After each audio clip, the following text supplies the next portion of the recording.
Hello জিত্রান, সবাই কেমন আছেন? আশা করি সবাই ভালো আছেন। আমরা কিছু গানের সাথে খুব ভাবে পরিচিত। সেই গানগুলো হচ্ছে স্বাতী সিনেমার যে ব্লকবাস্টার হিট, সুপার হিট গানগুলো। আমরা সকলেই কিন্তু 'ও বন্ধু তুমি শুনতে কি পাও' এই গানটিকে খুব ভালোবাসি।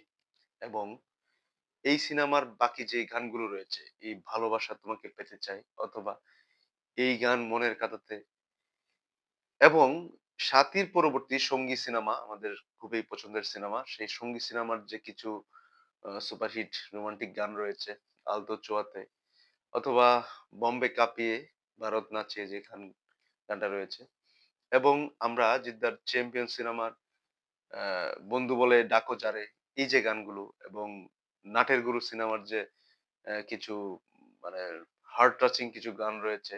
তার মধ্যে এটা হচ্ছে 'চিরদিনই আঁধারে কেটে গেল এ জীবন' এই যে গানগুলো অর্থাৎ এই 'সাথী', 'সঙ্গী', 'নাটের গুরু' এবং আ 'চ্যাম্পিয়ন' সিনেমা এবং 'জোর' সিনেমার যে সেই জনপ্রিয় গান 'জনম জনম' এই যে গানগুলো, এই গানগুলোকে আমরা সকলেই পছন্দ করি। খুব ভীষণভাবে পছন্দ করি। জিদ্দার কণ্ঠে, জিদ্দার অভিনয়ে, জিদ্দার সিনেমাগুলোর এই গানগুলো সেই সময় তুমুল জনপ্রিয়তা ছিল।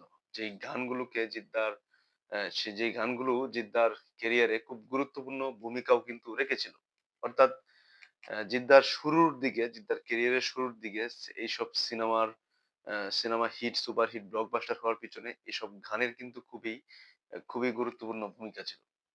আমরা এই গানগুলোকে পছন্দ করি। কিন্তু আমরা কি আ সকলেই জানি যে এই গানগুলোর কারিগর কে বা কারা? অর্থাৎ আমরা সকলেই জানি এগুলো জিদ্দার গান, জিদ্দার সিনেমার গান। কিন্তু এই গানগুলোকে যারা ক্রিয়েট করেছে, যারা তৈরি করেছে, সেই যে কারিগর, সেই কারিগর সুরকার যাদের কণ্ঠে সুর হয়েছিল মানে যারা সুর করেছিলেন এই গানগুলোকে এবং যারা লিখেছিলেন এই গানগুলোকে, যারা মিউজিক ডিরেক্টর দায়িত্ব রয়েছিল, আমরা অনেকেই সেসব নামগুলো কিন্তু জানি না। অর্থাৎ জিদ্দার এসব জনপ্রিয় গান জনপ্রিয় গানের সুরকার ছিল এসপি ভেঙ্কটেশ নামে একজন সঙ্গীত পরিচালক। তিনি ভারতীয় সঙ্গীত পরিচালক এবং এই এসপি ভেঙ্কটেশ বাংলাতে তো উনার গানের অবদান রয়েছেই। পাশাপাশি তিনি মূলত মালায়ালাম ইন্ডাস্ট্রিতে উনার বিশাল সুপরিচিত একজন ব্যক্তি। মালায়ালাম ইন্ডাস্ট্রিতে, মালায়ালাম, তামিল, কন্নড় ইন্ডাস্ট্রি গুলোতে তিনি প্রচুর গানের সুর দিয়েছেন, প্রচুর সিনেমার গান তিনি মানে ডিরেক্টর হিসেবে কাজ করেছেন। সেই এসপি ভেঙ্কটেশ হঠাৎ করে দেখলাম যে আমার টাইমলাইনে একটি পোস্ট যে সেই জনপ্রিয় সুরকার, জনপ্রিয় মিউজিক ডিরেক্টর এসপি ভেঙ্কটেশ তিনি না ফেরার দেশে চলে গেছেন। এই পোস্টটা দেখার পরেই আমার মনে হলো যে অনেক দেরি হয়ে গেছে। তিনি গত ফেব্রুয়ারির ৩ তারিখে মারা গেলেন এবং অ আজ অনেকটাই দেরি হয়ে গেল। কিন্তু এই পোস্টটা দেখার পরেই আমার মনে হচ্ছিল যে এজ এ জিত ফ্যান হিসেবে আমার এই ব্যক্তিটাকে নিয়ে কথা বলা প্রয়োজন। কেন নয়? যেই প্রিয় হিরো জিদ্দা আমাদের আমরা যাকে এত ভালোবাসি, জিদ্দার ক্যারিয়ারের শুরুর দিকে এই মানুষগুলো কিন্তু জিদ্দার ক্যারিয়ার ডেভেলপ করার জন্য বা জিদ্দার এই যে আজকের সুপারস্টার, আজকের তিনি এত বড় হিরো হিসেবে দাঁড় হয়েছেন। জিদ্দার ক্যারিয়ারের শুরুর দিকে এই মানুষগুলোর কিন্তু খুবই অবদান রয়েছে।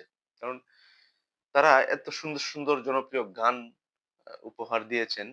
সেই গানগুলোর আ সেই গানগুলো কিন্তু জিদ্দাকে পরিচিতি এনে দিয়েছে এবং জিদ্দার সিনেমাগুলোকে হিট, সুপার হিট হওয়ার পেছনে এই গানগুলোর বিশাল ভূমিকা রয়েছে। খুবই দুঃখের সহিত বলতে হচ্ছে যে সেই এসপি ভেঙ্কটেশ তিনি মৃত্যুবরণ করেছেন, না ফেরার দেশে চলে গেছেন। কিন্তু আমরা আ জিত ফ্যান হিসেবে তার আত্মার শান্তি কামনা করছি এবং তার এই গানগুলো যুগ ধরে মানুষের পছন্দের তালিকায় রবে।